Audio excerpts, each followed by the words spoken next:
neighborhoods either. This is not unique to Israelis, by the way. In any case, this has, I think, had an enormous effect. I know a lot of people who have gone there and they've just been shaken. Academics, ordinary tourists, students who go on these tours, students who go with their families. I actually think that this is an unsustainable, unsupportable, unspeakable system, and anybody who sees it realizes that. Now, I'm not sure if you're suggesting that the fact that most Americans don't know about it means that it can continue. Yes, that's true, but the point is, it's harder and harder to defend it where you can actually get to discussion of that, where there are not red herrings dragged in about, you know, the Palestinians' terrorist proclivities or whatever nonsense is raised, to obscure this constant, systematic, controlled application of violence to keep another people subjugated, which is what's been going on since the ethnic cleansing and the dispossession of 1948. And that's a system that's very hard. The fact that it's been obscured and occluded for decades, I mean, this is genius. The people who did this have done an amazing job. It's very hard to do that over decades, over generations. My point is people are seeing through that. Lots more people are beginning to see through that. Right there in the back. Thank you for your presentation. I think it is really unfair to say that the Palestinians did not have support in this country.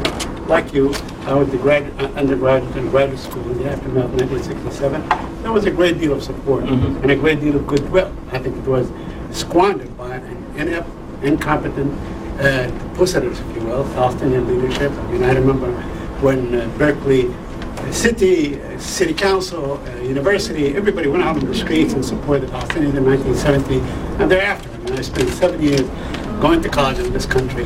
There was not a month that went by without some sort of support. 7 years going to college in this country. There was not a month that went by without some sort of support for the Palestinians. I don't think it's unfair to deny that. I think the kind of international paradigm to reach out to the causes and the movements that were present in this country. I would agree to some extent with the first part of what you said, and I would certainly agree fully with the second part of what you said. But I think that what was happening in the People's Republic of Berkeley was not representative even of most American university towns, let alone most American cities. I actually don't think we had a whole hell of a lot of support in the 60s and 70s for the Palestine issue.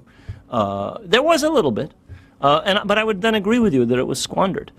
There is not an Arab leadership. There was not and is not a Palestinian leadership, and there was not and is not an Arab leadership that has any idea of how to deal with this issue. As far as most Arab governments are concerned, they're much more concerned with staying in power at the expense of their people and the Palestinians and anything else, and of maintaining their exceedingly good relations with Washington in order to do so, than they are with the Palestine cause. And this is particularly the case because almost none of them depend on none of them have democratic legitimacy, with the exception of a couple of governments that really have to worry about their public opinion. And in many cases are utterly dependent on external support for their survival. So even in those cases where there are Arab diplomats or Arab intellectuals who could make arguments, the situation, the miserable situation in the Arab world just is not conducive to that. And I couldn't agree more with you about Palestinian leaderships. There is yet to be a Palestinian leader, with the exception perhaps of the late Shafi al-Hout. There are one or two who actually had some sense of what you had to do to appeal in the United States, or of the importance of it. Whereas there wasn't a Zionist leader who ever failed to understand the importance of this since Herzl. Every one of them, they understood the importance of the situation on the ground, they understood the importance of military, demographic, economic things, but they also understood the importance of external support, in particular in this country and before it in Great Britain. And we have never had anybody, certainly not since 1948, who is clear on the Palestinian side, who's clearly understood that. I agree with you. I want to go over to this side over here in the back. We had somebody over there. Go back around the room. Hi, Professor Khalidi. I'm Mitchell Plitnick, former director of Jewish Voice for Peace and B'Tselem's U.S. office here. I'm kind of following up on the last question. Last week at the Palestine Center, I sent a question to Naji Hijab asking if there is some alternative strategy. As an American Jew working on this issue, I'm keenly aware that it's very, very difficult to counter this long-term narrative that you're talking about without having a Palestinian leadership that is going to appeal to Americans. Now, that doesn't mean I'm going to stop doing it, and it's not, but there's also nothing I, as an American Jew, can do about that. So my question for you is, do you see either a Palestinian leadership over there or some broad-based national strategy that can compete with the current Fatah or Hamas models emerging anytime in the foreseeable future? The short answer is no. The Palestinian national movement is in its worst state since the 1948 war. It is led by two movements, both of which, incidentally, including Hamas, are fully and utterly committed to a two-state solution, which I've just tried to argue is just not in the cards, and which are much more concerned with fighting each other and maintaining external support than they are with the interests of their people.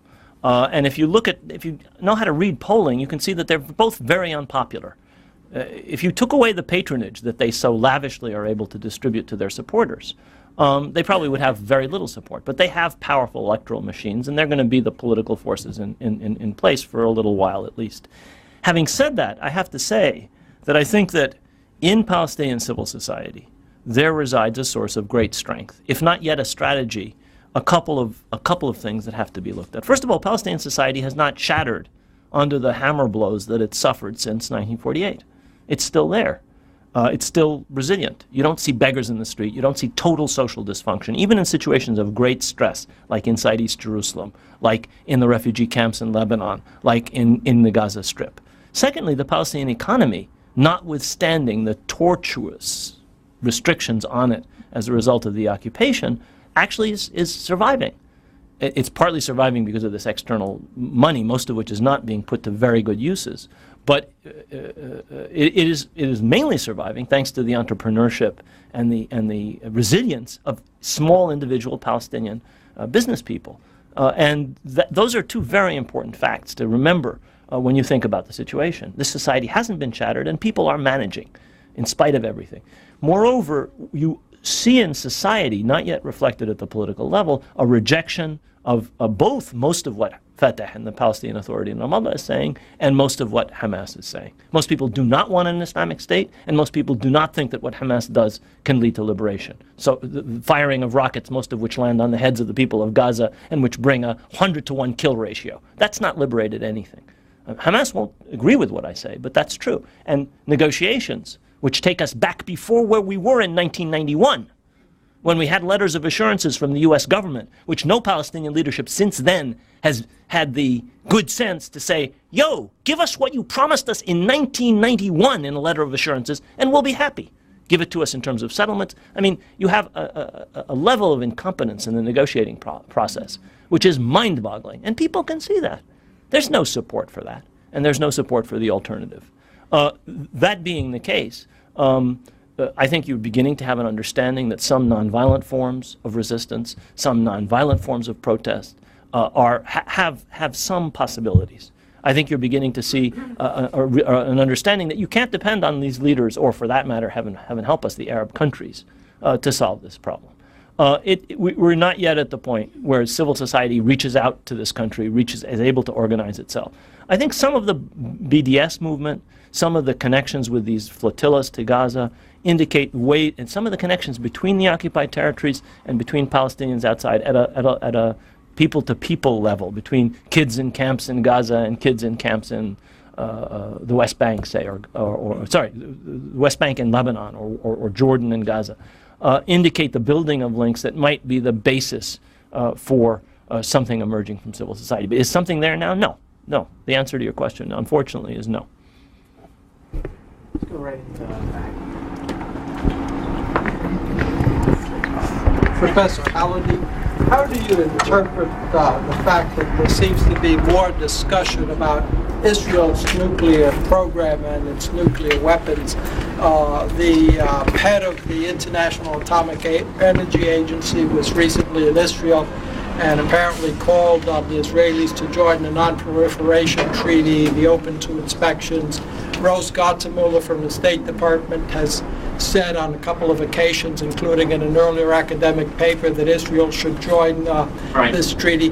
And also Israel's joining the NPT or being open to inspections as part of the peace treaty between Israel and Jordan. So how do you view this in the context of... Yeah, that's a great question. Well, let's start from the fact the United States made sure that the resolution that would have enjoined Israel to join the NPT was voted down in Geneva, I believe it was. I thought there was... In any case, I think that the reason that there's been some change in tone on this is that even before the election and since the election, the president has actually mentioned Israel's nuclear capabilities in a discreet way, in ways that indicate that he understands that there actually is a link between American concerns about Iranian nuclear capacities and this massive nuclear arsenal, which everybody knows about. The emperor is, well-dressed and we pretend he's naked. Give me a break. He understands that there's a link between these things. It would take someone of truly moronic intellectual stature not to realize it. But, Congress goes on and talks about it as if, Iran is here and Israel is there and never the twain shall meet. So I think that's one of the motivations for it. Another is that a lot of people are concerned about Iran's potential nuclear capacities, military capacities in the region, not just Israel. And those countries would really like to see Israel's nuclear weapons brought into some kind of regime as one of the elements in a structure that might help to prevent Iran from developing nuclear weapons and prevent them from being forced to develop nuclear weapons themselves. I would guess that this is a Saudi, an Egyptian, and a Turkish motivation. All of these countries would probably really rather not see Iran have nuclear weapons, but really like to see Israel's nuclear weapons limited too. So that's, I think, another motivation, especially as this nuclear issue becomes the Iranian nuclear issue becomes more and more critical, as more and more hysteria is whipped up in this country about it and in Israel. These countries, I think, have a stronger and stronger motivation to put pressure on this issue. But I think it starts here. I think it started. You go back and parse his statements, and I think you'll see that President Obama has actually referred to this in very indirect ways a number of times. It's obviously somewhere up there in his thinking. And the Israelis seem to be shifting a little bit too. We'll see. We'll see. We have a question from our online audience I'm going to put forward to you, and then we'll come up here. Even if you're 100% correct on matters of public awareness about the Palestinian condition, why do you believe the American public cares about undoing the oppression? Would it make more sense to advance a pro-Palestinian lobby in the U.S. And filter rich Arab, Muslim, and European monies into the bank accounts of politicians who can affect the outcome of U.S. policy in the Middle East?